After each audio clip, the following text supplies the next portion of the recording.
Sheikh chilli के हाँ बेटा पैदा हुआ तो हम आए और मोहल्ले दौर मुबारक देने आए। शेख चिल्ली को अपना बेटा पैदा होने की बड़ी खुशी थी, मगर इस खुशी में 2 रुपए के लड्डू भी न बांट सका।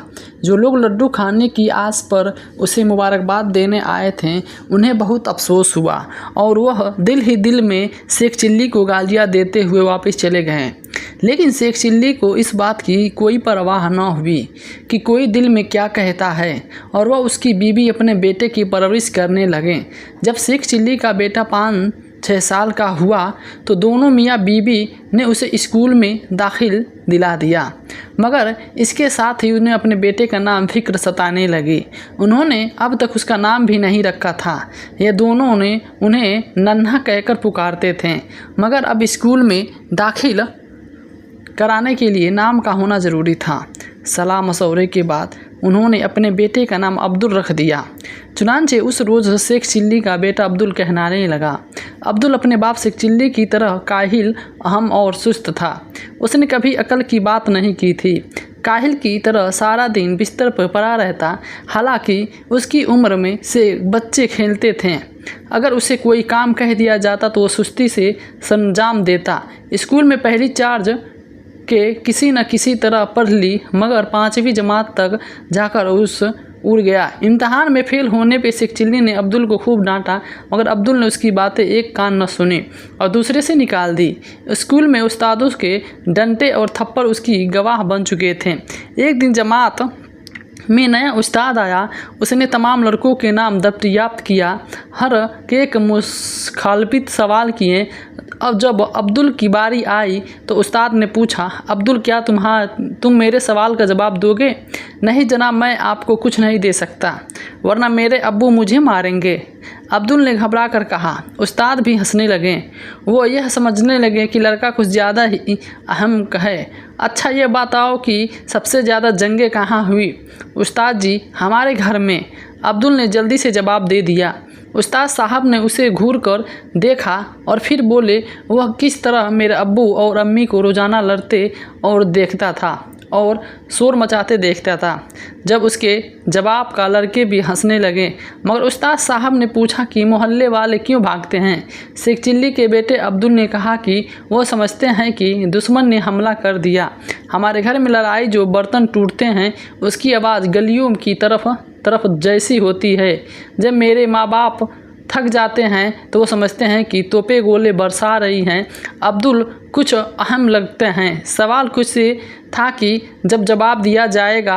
तब अब्दुल घबरा कर बोला, उस्ताद जी, मैंने तो नहीं तोड़ा था, इस सब लड़कों से पूछ लीजिए, बल्कि मैंने तो आज तक देखा भी नहीं था। उस्ताद साहब गुस्से से बोले, बेवकूफ़ लड़के, मेरा मतलब है कि किस बादशाह ने तोड़ा? जनाब, उस वक्त तो मैं पैदा भी नहीं हुआ था। ये बात तो आप किसी बूढ़े से पूछो, अब्दुल ने जवाब दिया। अच्छा वो बताओ कि लेकिन तुम बस्ता उठाते हो और जमात से निकल जाओ। तुम्हारे जैसे हम कम और कुंदजनक बच्चे नहीं पढ़ सकते। उस्ताद का हुक्म सुनकर अब्दुल बड़ा खुश हुआ कि चलो इस पढ़ाई से तो छुटकारा मिला। उसने बस्ता उठाया और कमरे में से बाहर आया। जब घर पहुंचा तो शेख चिल्ली ने पूछा, आज तुम जल्दी आ गए? हाँ अब्बा जान, दरअसल मास्टर साहब ने के सवालों का जवाब नहीं आते थे, अब्दुल ने कहा। तो फिर शेख चिल्ली ने पूछा। अब्दुल ने कोई जवाब ना दिया। शेख चिल्ली ने सोचा कि इस पे हाय का क्या फ़ायदा, जिसमें उस्ताद को सवाल करते ही नहीं आते। जी हाँ, उस्ताद स्कूल से निकाल दिया। क्या कहा उस्ताद? स्कूल से निकाला? शेख चिल्ली ने हैरान होकर पूछा। अब्दुल घबरा गया, जल्दी से बोला, नहीं, उन्होंने मुझे निकाल दिया। कहते थे मैं इस स्कूल में नहीं पढ़ सकता।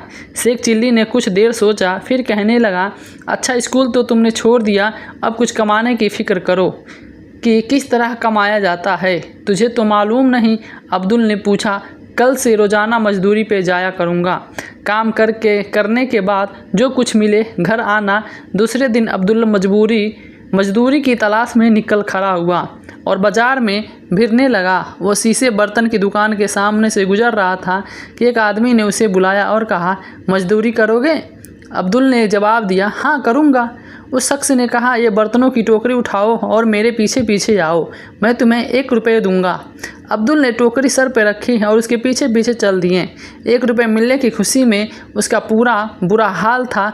कदम रखता कहीं और, पड़ता कहीं और। मजदूरी से निकला वहाँ 1 रुपये उसके लिए बड़ा अहम था। वो सोचता जा रहा था कि 1 रुपये खर्च कहाँ करेगा। बाप को देने से तो बेहतर है कि वो किसी अच्छे होटल में रोटी खा ले। दिन भर में जो पैसा कमाएगा वो घर दे देगा।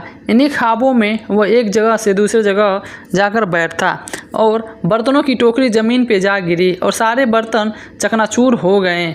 उस शख्स ने मुड़कर अब्दुल को गिरहबान पकड़ लिया और गालियाँ बकते हुए घूंसों और लातों से उसकी तौबा करने लगा। अब्दुल रोने लगा। बड़ी मुश्किल से राहगीरों ने उसकी जान बचाई। 1 रुपया तो क्या मिलना था, उल्टा देने के लेने पर गए। रोता खिसखिसा और अपने सूजे हुए जिस्म को लिए घर पहुंचा। शेख चिल्ली ने उसकी हालत देखी तो वो समझ गया कि उसका बेटा कहीं मजदूरी करके आया है, शायद किसी इमारत की तामीर में हिस्सा ले रहा है। अब उसने अब्दुल से कहा, जाओ बेटे, कुछ कमाया है तो मुझे दे दो। उसी लहजे में कहा, नहीं, मैं आपको 1 रुपये भी नहीं दे सकता। शेख चिल्ली को भी गुस्सा आ गया। उसने कहा, देते हो या लगाऊं 1 थप्पड़। अब्दुल ने यह सुना तो एक मोटा डंडा उठाकर अपने बाप शेख चिल्ली को मारने लगा। उसकी मां ने यह देखा तो दौड़कर उसे पकड़ लिया और बोली, ये क्या कर रहे हो? अपने बाप को मार रहे हो? शर्म नहीं आती? बाप के सामने होना बहुत बड़ा गुनाह है अम्मी। मैं तो इन्हें वो कमाई दे रहा हूँ जो आज मुझे मिली थी। अब्दुल ने बड़ी मायूसियत से कहा। अब शेख चिल्ली ने उसे डंडा छीन लिया और उस पे बरसाने लगा। उस दिन बेचारे अब्दुल को खूब मार पड़ी और वह 2 दिन तक चलने फिरने की काबिल न रह सका।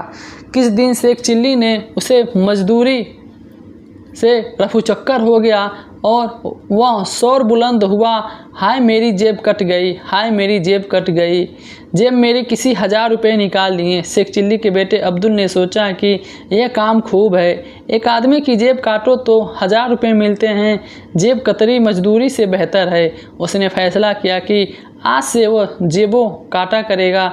फिर वो वहाँ से आगे चल दिया। एक जगह उसने काफ़ी रस देखा, लोग कतार में खड़े राशन ले रहे थे। अब्दुल भी कतार में खड़ा हो गया। आखिर उस मौका मिल गया और उसने एक दूसरे की नज़र बचाकर उसने आगे बढ़ा और उसकी जेब काट ली। जेब काटने के बाद कुछ समय बाद उसको लोगों ने पकड़ लिया और खूब पिटाई हुई। इससे ये सीख मिलती है कि हर बाप को अपने बेटे की अच्छी परवरिश करनी चाहिए ताकि आगे चलकर वो बेटे जो को हो अच्छा काम करे और तरक्की करे।